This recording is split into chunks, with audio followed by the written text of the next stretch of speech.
آمن الرسول بما أنزل إليه من ربه والمؤمنون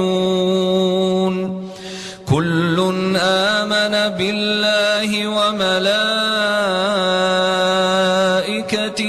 وكتبه ورسله لا نفرق بين أحد من رسله وقالوا سمعنا وأطعنا غفرانك ربنا وإليك المصير. لا يكلف الله نفسا إلا وسعها لها ما كسبت وعليها ما اكتسبت ربنا لا تؤاخذنا